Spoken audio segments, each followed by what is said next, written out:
Proklamasi untuk menumbuhkan semangat keagamaan yang tidak ada kaitannya dengan kekuasaan. Untuk merayakan perbedaan. Jangan kamu hidup di menara daging. Kalau negara lain bisa maju, Indonesia negara dengan GDP tertinggi di dunia.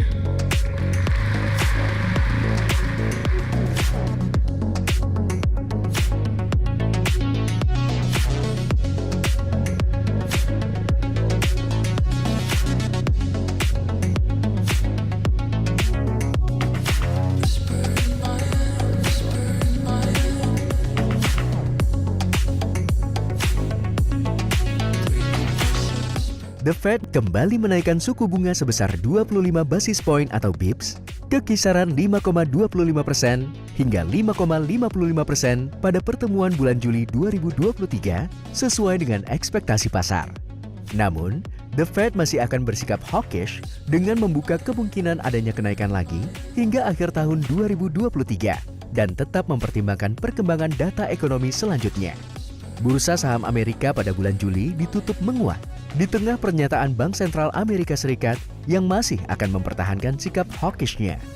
Estimasi terbaru Amerika diproyeksikan ekonomi bertumbuh 2,4% quarter to quarter pada periode kuartal kedua 2023, di mana ekspektasi tersebut lebih tinggi dibandingkan kuartal sebelumnya pada level 2%. Masih tingginya pertumbuhan ekonomi Amerika serta menurunnya klaim pengangguran merupakan dua faktor utama. Sinyal inflasi Amerika sulit untuk turun, sehingga dikhawatirkan mempersulit pelonggaran kebijakan The Fed. Lembaga pemeringkat internasional, yakni Fitch Rating, salah satu dari 3 lembaga independen credit rating, menurunkan peringkat surat utang Amerika dari AAA menjadi AA+, yang merupakan konsekuensi dari dampak plafon utang pada Mei lalu. Namun, peringkat AA+ masih merupakan peringkat utang yang relatif sehat, meskipun Menteri Keuangan Amerika Serikat Janet Yellen menyebut penurunan peringkat itu sewenang-wenang serta sudah tidak relevan. Sementara itu, China merilis data aktivitas Purchasing Managers Index atau PMI pada level 49,3 pada Juli 2023 dari level 49 pada Juni. Purchasing Managers Index China tercatat membaik, namun masih terkontraksi dan telah berjalan selama 4 bulan beruntun. Namun, kontraksi yang semakin membaik diharapkan bisa mendongkrak impor China, terutama untuk barang-barang dari luar negeri termasuk Indonesia. Selain itu, Jepang merilis indeks kepercayaan konsumen yang mengalami peningkatan pada level 37,1 pada Juli 2023 dari level 36,2 pada bulan sebelumnya. Hal ini merupakan angka tertinggi sejak Desember 2021 yang didukung oleh pemulihan ekonomi pasca pandemi. China dan Jepang merupakan 2 tujuan utama terbesar ekspor Indonesia. Membaiknya permintaan dalam negeri di China dan Jepang diharapkan dapat membantu peningkatan ekspor Indonesia sehingga rupiah berpotensi menguat.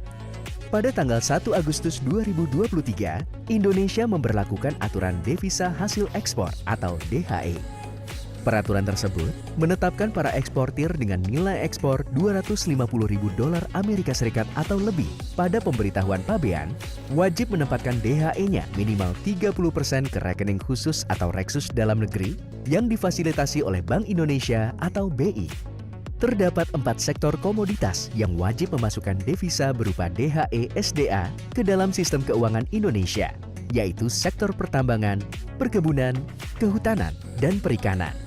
Dengan peningkatan pasokan dolar Amerika, maka rupiah berpotensi untuk menguat. Ruang penguatan rupiah masih terbuka sepanjang kinerja penanganan inflasi Amerika Serikat benar-benar terkendali. Lalu, bagaimana dengan prospek pasar finansial Indonesia? Pasar saham Indonesia diwarnai dengan potensi kenaikan IHSG hingga akhir tahun 2023. Namun, investor masih menunggu kepastian arah suku bunga The Fed dan arah politik Indonesia pada pemilu tahun 2024. Pasar saham Indonesia mengalami penguatan pada periode bulan Juli, meningkat sebesar 3,39%, serta sejak awal tahun atau year to date, Indonesia masih mencatatkan positif 1,18%. Sementara itu, pasar obligasi pemerintah ditutup pada zona positif.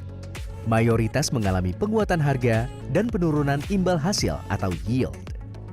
menandakan bahwa investor beralih ke pasar obligasi di tengah kondisi makroekonomi global saat ini masih cenderung besar serta potensi resesi yang semakin meningkat. Imbal hasil obligasi pemerintah tenor 10 tahun turun pada level 6,2% dari awal tahun pada level 6,9%. Bagaimana tips menghadapi volatilitas pasar keuangan? Tentunya dengan menyesuaikan produk investasi yang sesuai dengan profil risiko sehingga hasil investasinya bisa lebih sustain. Nasabah disarankan untuk mengakumulasi investasi di reksadana saham. Dengan strategi investasi pada saham dengan kapitalisasi saham besar, terutama bagi yang memiliki profil risiko agresif dan sangat agresif, sehingga alokasi investasi di reksadana saham bisa ditingkatkan secara bertahap. Bagi nasabah dengan tujuan investasi jangka pendek hingga menengah, dapat berinvestasi pada obligasi negara dengan durasi pendek hingga menengah. Juga dapat berinvestasi pada reksadana pendapatan tetap, di mana obligasi dan reksadana pendapatan tetap memiliki risiko fluktuasi cukup moderat dengan imbal hasil optimal.